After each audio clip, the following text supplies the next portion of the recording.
While recording of this presentation is allowed, we do ask that your camera or streaming device remain at or below shoulder level, not blocking the view of anyone behind you. Thank you for your cooperation and for being considerate of those around you. Enjoy the show. Welcome to Midsummer Scream. Each year, our little spook show draws visitors from all over for a weekend of haunts and horror. And one visitor in particular comes an extra long way to be with all of you, proving that this community truly is universal. Bringing the evil from the Emerald Isle, please welcome to the stage the one, the only creative director and executive producer of Universal Studios Hollywood's Halloween Horror Nights, John Murdy.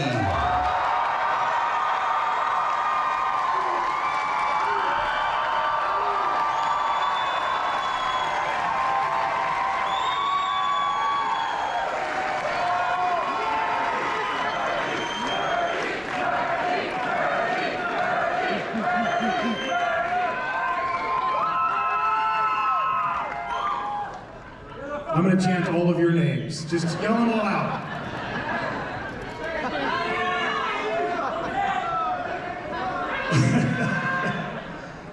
How you guys doing today?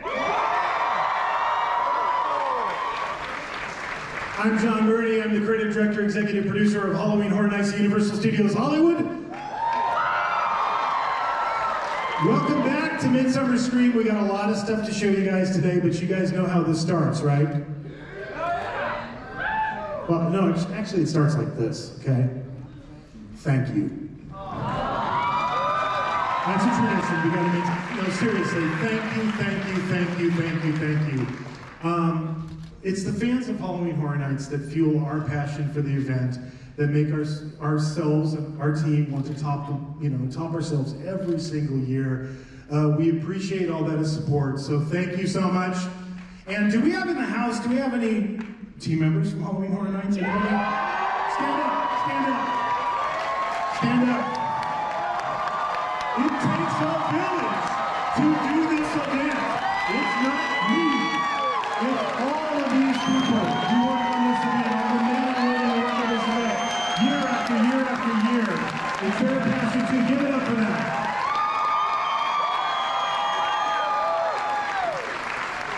All right. What should we do?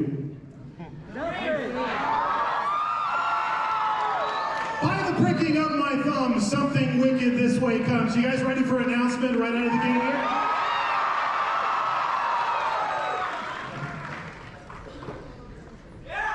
Texas Chainsaw Massacre, the legacy of Leatherface, is coming to Halloween Horror Nights 2024. Let's go!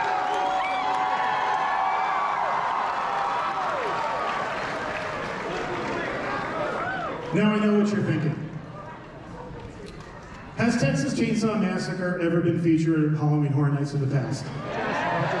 Yes, it has. What we're going to take you through today, and I'm going to do a deep dive into Texas Chainsaw Massacre, the legacy of Leatherface. This is an all-new experience. I'm going to show you why. But first, a short history lesson. So, Texas Chainsaw Massacre goes all the way back to the very beginning of our era of Halloween Horror Nights. It was one of the first intellectual properties that we featured at our event. In 2007, we did Texas Chainsaw Massacre back in business. Anybody see this? Anybody in the crowd around back then? A lot of you who saw that original house said it was the scariest house that we ever produced. Is that true? Okay, so that's the bar, right? That's the bar. We knew we had to top ourselves, but we did it in 2007. It actually wasn't based on the original Texas Chainsaw Massacre. It was based on the 2003 remake. So in 2008, we did the exact same thing. Because we did that back then. You know, back when I first started doing Halloween Horror Nights, I came from Universal Creative, from doing like rides like Revenge of the Mummy. And then when we took on, it celebrates its 20th anniversary this year. But then when we took on Halloween Horror Nights, you know, the first years that we were doing it, we were like, oh, cool, everybody liked that. Let's just do it again. So in 2008, we did did Texas Chainsaw Massacre back in business, exact same house, and then 4 years went by. And then in 2012, we did Texas Chainsaw Massacre, The Saw is the Law. That's the first house we did based on the original 1974 classic film. Quick personal story. You see the scene? What's the scene? Dinner. Yeah, the dining room, the dinner table scene. That particular year, I brought my father-in-law and my mother-in-law from Ireland to Halloween Horror Nights for the first time. When we got to the scene, the path goes around to the left. My father-in-law, he'd never been in a haunted house. He went around to the right and he sat down in that bone chair and he just started chatting up Grandpa. And the poor performer's like, what the hell's going on? And then Leatherface came running into the room with a chainsaw and my mother-in-law tried to smack him. And I'm like, no, you can't do this. But in 2012, that's the first time we did the original Chainsaw Massacre. And then 2016, 4 years later, do you see the trend starting to develop here? For all you conspiracy theorists in the house, we did Texas Chainsaw Massacre Blood Brothers. And this was different. The idea was we took the first film and the second film and we created our own sequel that lived between the first film and the second film. And to this day, this house holds the record for being the only haunted house ever in the history of America that prominently featured a President Gerald Ford in the opening scene.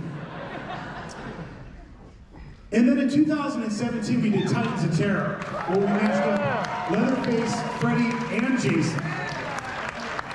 That was a good one. And then 4 years later, in 2021, we went back to the original Texas Chainsaw Massacre. Now, I mentioned at the beginning that this is all new, this is all different. Why did we decide to do Texas Chainsaw Massacre in 2024? 50-year anniversary. This is why. In 2024, it is the 50th anniversary of this historic franchise. How many of you guys love Texas Chainsaw Massacre? Okay, if I was gonna make a Mount Rushmore for horror, which somebody should do, maybe one of you one day will do this, I would put Leatherface, for sure, as one of the four heads on the Mount Rushmore of horror. That's what this franchise means to the whole genre of horror. This is the 50th anniversary of that historic franchise.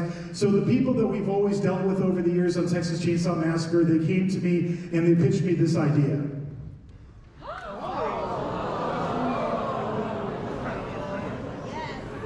Okay, Marvel. This is what they said. They said, why don't you take a multiverse approach to this classic franchise, right?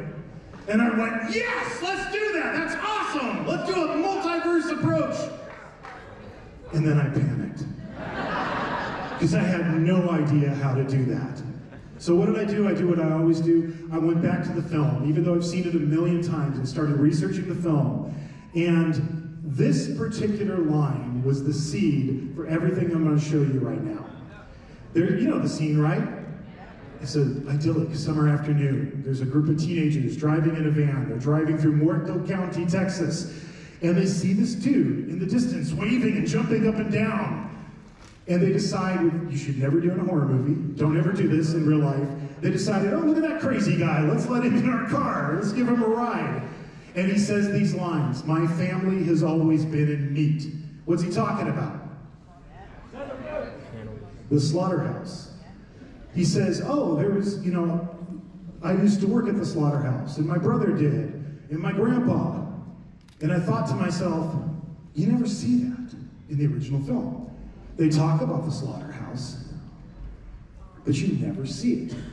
So what we decided to do was to create an alternate timeline. This is where it gets real heavy, okay, so follow me. We decided to create an alternate timeline that runs parallel to the events in the 1974 film, but that takes place entirely at this location you've never been to, the slaughterhouse. Because if I know the Sawyer family from Texas Chainsaw Massacre, which I do, I know that if there's a slaughterhouse that they all used to work at that's been sitting there abandoned, they're probably doing something with it, right? So that meant in research, I needed to learn everything I possibly could about slaughterhouses and meat production. So that was the next phase of my research. I don't recommend this, by the way. This messed me up. I spent hours and hours and hours researching slaughterhouses. In fact, this is the first treatment I've ever written that I had to put a disclaimer on the cover page, like a warning to any of our team members that were going to read this. And if all of you who work at Halloween Horror Nights are here, you know I'm telling the truth, right? Right on the front page, big, huge letters. In fact, most of my research imagery I can't even show you. I didn't put it in the deck because it's really, really, really awful. So now it's time for a slightly longer history lesson than the one we had before. It starts with this date, December 25th, 1865. Does anybody have any idea what that date has to do with anything besides the fact that it's Christmas? Jesus was This born on happened. the 25th. The Union Stockyard in Chicago opened its doors for the first time. So, back before there was this place, people like slaughter their animals on the farm, right? Everything was done locally. But in 1865, they opened this place, the Chicago Stockyards. And they had a bunch of trains that came to the same point. So they were able to bring all these cattle and pigs in. And then after a little bit of time, originally it was just a cattle mart, but then this gentleman with the crazy sideburns came along. This is Philip Danforth Armour. And what he was the creator or innovator of was the assembly line. In fact, before Henry Ford ever built an automobile, he got the idea from this dude. Philip Danforth Armour. Do you recognize the name? Anybody as old as me in the house? Hot dogs, Armour hot dogs. Do you remember that commercial? We saw this commercial constantly when we were kids. This guy built the first mechanized meat processing plant at the Chicago Stockyards, and he created what is known as the disassembly line. So the animals go in, and then piece by piece by piece by piece by piece by piece, they get disassembled, right? Now, Philip Danforth Armour was famous for this quote. He said that he used everything but the squeal. And this is just some of the stuff that they made out of everything that went into the slaughterhouse. Everything from chewing gum to chess pieces. But like all great industrialists, he had a rival, this gentleman, Gustavus Franklin Swift. He built a slaughterhouse and a meat processing plant right next to Armour's plant, but he had another idea. He was the inventor of the ice-cooled rail car. So now they could use the railroad to transport meat all over the country, and that changed everything. This is from the 1940s. This is the same place. Now it's huge. World War II is going on. They need to feed all these soldiers.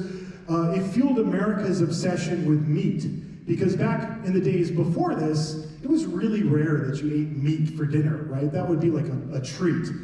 But because they had the refrigerated train cars, they could transport meat all over the country, and you can even see the propaganda posters from World War II. They were like, meat, it's the meal for a healthy defense. Now this, of course, led to what it always leads to in these situations, environmental disaster. So that first picture on the left, that's what they called the backyards of the Chicago stockyards. This is where all the employees lived, and that's what they lived in. Industrial waste, basically. The other picture where you see that guy standing in the middle of the river, that's the Chicago River. They pumped 50,000 gallons of wastewater from the slaughterhouse into the river every single day, and it turned into what they call Bubbly Creek. All the noxious fumes in there, they all bubbled to the surface so that the creek was constantly bubbling, and there was so much sludge on the surface of the creek that you could literally stand on it. Now, after this, you know, environmentalists like Upton Sinclair, who wrote the famous book, The Jungle, he started criticizing everything that was going on and brought a lot of attention to it. And shortly after that, after World War II, the freeways were built. They changed from refrigerated rail cars to refrigerated trucks that could transport the meat around. It no longer became necessary to have a slaughterhouse in a big city like Chicago, right? So eventually that led to decline. And by the early 70s, this place was gone. It was completely demolished. And people started building slaughterhouses way off the beaten path, away from big cities, in rural places, like Muerto County, Texas. And this is where it beautifully dovetails into the events of Texas Chainsaw Massacre. Do you know this date, August 18th, 1973? That's the beginning of Texas Chainsaw Massacre. That's the day it takes place on. So what we decided to do was to take everything I just showed you and apply that to Texas Chainsaw Massacre. This is the key art for the attraction. Here's your social media moment to take that, put it on the internet, and say you were first.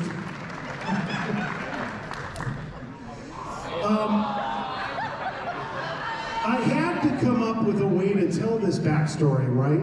So I wrote a script for Nubbin Sawyer, also sometimes referred to as the Hitchhiker. I didn't voice it, but I'm going to do it for you so you get the idea. This is how we're going to set up the experience. Do you guys like when we have a live character out in front of the facade? Well, it's not Nubbin's, but I'll show you what it is in a second. But you hear his voice while you're waiting in line, and he says this. My family's always been in meat. We used to work at the slaughterhouse. All us Sawyers. Me, my brothers, Grandpa, too. he was the best killer that ever there was. But the place got shut down. On account of them government contracts drying up after the wars. We was destitute. But you can always find meat if you know where to look. Animals hitting the road by them trucks passing through. Sick ones farmers put down. But when they moved the main road, meat got harder to find. My brothers and I tried digging some up from the graveyard. But the people wasn't dying fast enough. Like I said, my family's always been in meat. And if there's meat to be had, us Sawyers will find it.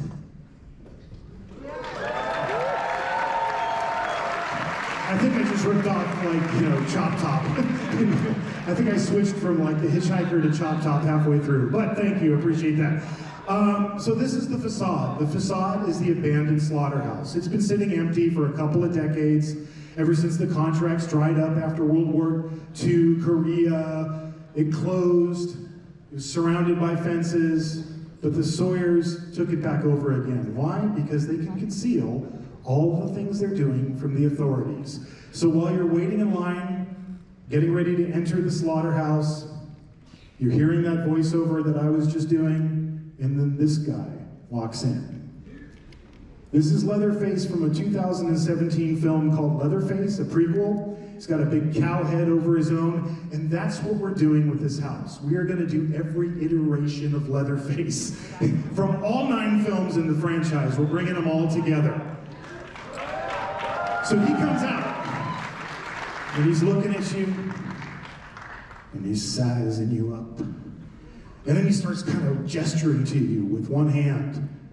And then he turns around, and you see on the back, he's got the words "follow" written in blood. And then he walks back through the steel door that he came through, and you have to follow him. Now, one of the creative challenges of this was, okay, so we're going to take all these different iterations of Leatherface, and we're going to have him in one house. But how is that going to make sense? So again, I went back to the original 1974 film. Do you guys know Gunnar Hassan, who played Leatherface? Well, I read a bunch of interviews with him, and when he was doing the original role, he described Leatherface in this way. He said he had no personality of his own, and that's why he has to wear the different skin faces, the masks. And he wears different masks depending on what he's doing. So if you think of the original film, he wears the killing mask when he's out chasing people, when he's hunting. He wears the pretty lady mask with the makeup when it's the formal occasion, like the dining room scene. And he wears the old grandma mask, the old lady mask, when he's stuck in the kitchen with the old man washing dishes. He just takes on a different mask for whatever job he's doing. So it occurred to me, that's what we're going to do with this house. All these different iterations of Leatherface are going to represent all the different jobs that you would do in a slaughterhouse. So I studied slaughterhouses, endlessly, and looked at all the different steps of the disassembly line, all the different roles that you would need, and assigned different roles to different Leatherfaces and the members of the Sawyer family. But the first thing you're going to see when you step through the front door is Leatherface's collection of skin faces. And then you're going to go into the holding pen, because that would always be the first room in a slaughterhouse. Is where you gather all the animals together. In this case, it's where you gather all the humans together. And the next character of Leatherface you're going to see is the classic 1974 killing mask, chainsawing through a door, busting into the room, and chasing you on into the animal chutes. And this is real slaughterhouse. This is like one of the few pictures I could actually show you from my research. You notice how there's all these like twists and turns? That was done intentionally in slaughterhouses. They found out really early on if it was just a straight line, the animals would go and then would stop. And then they wouldn't go any further. So that's why there's always twists, because you don't know what's coming around the corner, right? Occurred to me it's the exact same philosophy with building haunted houses. We've been doing this for years. We always are like, let's have lots of twists and turns. It's like an animal pen, because you don't know what's coming around the corner. But in this case, what's coming around the corner is what they called in the slaughterhouses the prodder and the stunner. And in this case, the prodder is Chop Top. He's just back from Vietnam. He's still got his army jacket on. He's going to have a cattle prod, and he's going to be prodding you to the stunner, which in this case is going to be Leatherface from the 2003 remake. He's up on a platform. He's got a big sledgehammer, so Chop Top's setting him up. Leatherface is knocking him down. That takes you to the next room we call the killing floor. And this is another weird thing I came across in my research. This is actually a postcard people bought from the Chicago stockyards. Believe it or not, this place was a tourist attraction. It was like the first theme park. Thousands and thousands of people went there to get guided tours every day of the slaughterhouse. It sounds insane. Like, who would do that today? But this one guy invented something called the Hereford wheel, which was a way to get the animals up into the air and onto the disassembly line. So we decided to build our own. But we also have this giant mound of corpses when you come in. And seated on top of the corpses is Grandpa on his bone throne. In the original film, they talk about how great he was, how he could kill all these, cattle, and he could have killed more if the hook and pull guys could get the beeves out of the way. So this is our cast from the killing room. You have Grandpa. He's up on his bone throne. He's whacking Bunny Foo-Foo on the head with a mallet. Well, it's not a bunny, so don't worry. It's a human, that makes it okay. Down below is Dubbins, or the hitchhiker, prodding him on. And then Leatherface in this scene is batting cleanup. And he's going to be in the Pretty Woman mask from the 1974 film. And then that takes you I couldn't even show you these pictures, they're so disgusting. But they had these huge boiling vats in slaughterhouses, and that was to boil the animals to make the hair and skin more pliable so they could be removed. So we thought, well, the Sawyers aren't that high tech, right? So they wouldn't have huge boiling vats. They just take, steel drums, light a fire underneath, pop a corpse in it, call it a day. So in this scene, we meet the domestics. So it's the old man on one side, and Leatherface from Texas Chainsaw Massacre, the next generation, this weird version of the old woman mask that exists in that film. And the old man is yelling at Leatherface, "Leatherface, stop gacking at them girls! Them beeves needs turning!" And they're on either sides of you, you're in the middle, they both have paddles they want to whack you with. And they drive you into the skinning room. Now this is always a classic scene we like to do with Texas Chainsaw Massacre. We call it the face peel. Do you guys know what I'm talking about? So in this scene, we take Leatherface from the 2006 prequel to the remake, Texas Chainsaw Massacre: The Beginning, where he's wearing that weird leather mask. He's got a meat cleaver in one hand, and he is chopping a guy we just refer to as the meat. He's chopping his legs into mincemeat, and he's taking a skinning knife, and he's cutting along his chin line and slowly peeling his face off.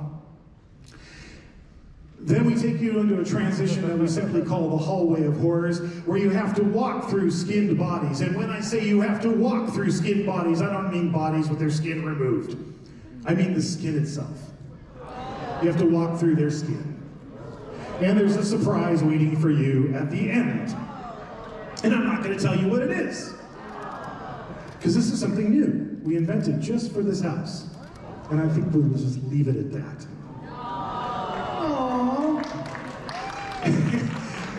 Another role in the slaughterhouse, and it was always described as the worst job, is what they called the squeegee men.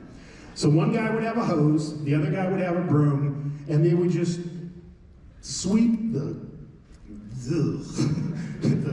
everything on the floor, okay? And I should mention, when they had the Chicago stockyards, when they were building them, and they had the original Armor plant and the Swift plant, there were no bathrooms. Employees were just expected to go wherever they could. So these guys had to sweep all that up and push it down the drains, and then it would be dumped into the river. So we decided for our scene, that terrible job would be assigned to Chop Top, because he's always pissed about something. And Chop Top is going to be screaming at his brother Leatherface. Leatherface, you idiot! You gummed up the works again! Get down here and clean out the screen trap! This is a water scene. You've seen our water scenes, right? So, Gook is pouring in through these big drains, filling up the floor with not really water. It's kind of like stew. It's like got body parts in it, and it's thick, and it's bubbling, and it's oozing, and it smells delightful. Did you guys think Exorcist smelled bad last year? I apologize in advance for the olfactory sensation you are all going to experience. And, I don't know, you're cheering. You're like, yes! We love bad smells. Chop Top is pushing an old cart that he's got a collection of just slop and stuff that he's been picking up off the slaughterhouse floor and dumping into the water and trying to get it to go down the drains. We call it the Nubbins cart because it's a special effect. Do you know Nubbins, his little corpse puppet that he carries around in Texas Chainsaw Massacre 2? Yeah, there's a surprise with him. We'll have to wait to see it when you go. But while Chop Top is screaming, Leatherface comes into the scene to chase you out of the room and out of the slaughterhouse altogether, and that's going to be Leatherface from Texas Chainsaw Massacre 2. Yeah. Now at this point, you're outside. You're on the loading dock. You've left, you've finally gotten out of the slaughterhouse. And this is where the research comes back into play. Remember I was talking about refrigerated train cars that had ice, that kept the meat cool? Yeah, well see, the Sawyer family, they're not too handy. They're not too good with technology. They're not too mechanically inclined. So there's a generator. It's this horrible rigged together generator that they've used to keep the lights on, but just barely. But they never really got around to figuring out this refrigerated train car, okay? Now you know you're gonna have to go in there, right? You don't wanna go in there, trust me. But there's going to be somebody to make sure you go in there, and that's going to be Leatherface from Texas Chainsaw Massacre 3.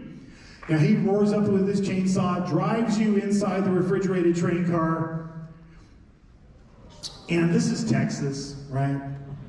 All of these carcasses have just been sitting there for a long time in the hot Texas sun. They're not frozen anymore. They've all defrosted. They're kind of sickly looking, kind of wet looking. There's maggots all over them. There's flies buzzing around. You got to walk through that. And just to make sure you do, we have Leatherface from the most recent version of Texas Chainsaw Massacre, the 2022 film, to drive you on your way. Now, when you get out of the refrigerated train car, you're outside. You're in the woods. You're heading to this weird-looking graveyard, but it's not the graveyard from the original film. It's the Sawyer family graveyard for all the members of the Sawyer family who lived, worked, and died in this slaughterhouse. Because safety wasn't a big deal when these places were run back in the old days. So a whole lot of them lost limbs, lost arms, or just flat out died. They drug them outside, they hammered a couple of boards together, wrote their name, Bubba, Zedekiah, Malachiah, stuck it in the ground and buried them. But then it's the Sawyer family, they're weird. So one night they went down to the local butcher shop in town, and they stole one of those pig statues that always used to be in front of butcher shops. They usually had a pig, and he was dressed like a chef. And they hauled that back to the slaughterhouse, and they set it up like a religious statue because to the Sawyers, meat is their god. So it's this weird, freaky cemetery. You're hearing a chainsaw in the distance. You're hearing a woman screaming. You're thinking you might recognize that from an earlier film. But before you get to process that too much, Leatherface from Texas Chainsaw Massacre 3D comes out and drives you on your way. And this is where the story, I said we're doing a parallel story, alternate timeline, but a parallel to the events of the original 1974 film. And here's where it connects. All of a sudden you find yourself approaching the Sawyer house from the original Texas Chainsaw Massacre. There's a radio on inside the house somewhere, playing music, and then suddenly you hear a news report come on. Grave robbing in the state of Texas is tonight's top story, and someone changes the channel.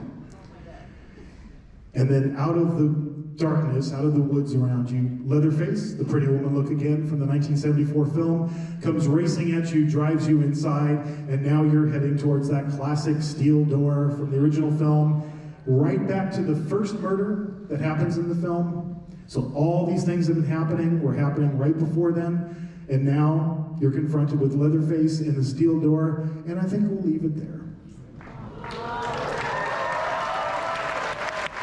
You know, how many of you guys love this particular film, the original 1974 Texas Chainsaw Massacre? Yeah.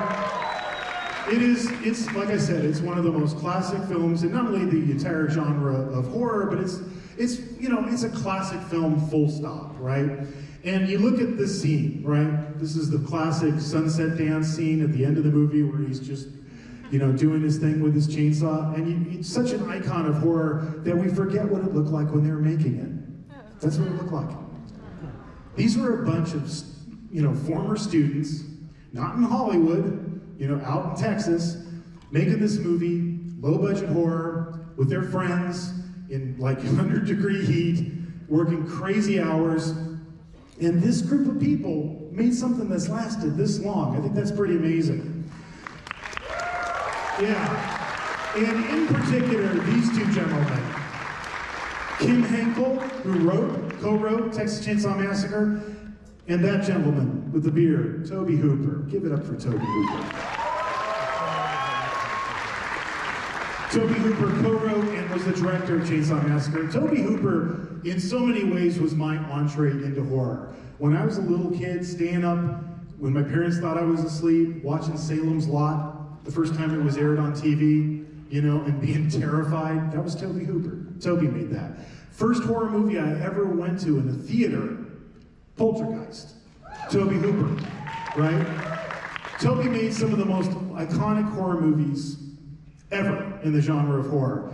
And one thing about Tobe is, people always ask me, like, when did you know Horror Nights in Hollywood when we brought it back in 2006, when it was here to stay? That's the moment, right there. The one day all of a sudden Tobe Hooper showed up, and he was in our house, and that's him taking pictures of Leatherface. I have all these pictures of him going through the house. He's like a filmmaker. He's down low, taking shots. He's up high. I've had that moment so many times since then, whether it was William Friedkin, calling me up the first time we did The Exorcist, the director of that movie, and going, I heard you did something with my film. I would very much like to see that. And having him come down on an afternoon and taking him through the house and spending an hour and a half talking to him about The Exorcist, or John Landis when we were doing, American Werewolf from London, or, Guillermo del Toro with Crimson Peak, or, Jordan Peele, on and on and on. I've gotten to do that a lot. This is the first time I ever saw somebody who made the movie that we were featuring attend our event. I've always been grateful to Tobe for that. So as an extra Easter egg to pay tribute to these great gentlemen who created this iconic horror franchise, we have named our slaughterhouse the Hooper and Henkel Meat Processing. And that's for Tobe and Kim. Of course, the Sawyers, graffitied it with Sawyer Meats, because that's what they do.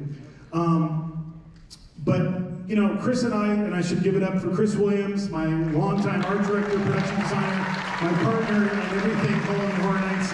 All of these elevations, that's the work that Chris and his art department, Brandy Creason, all of them that work on this event year after year after year, that's their work. But I know Chris and I sat down and we went, all right, let's try to top what we did the first time with Texas Chainsaw Massacre. Let's try to create the scariest, freakiest place you don't ever want to go in house. And that's what we've tried to do. So I hope you guys are ready for it. Are you ready for it?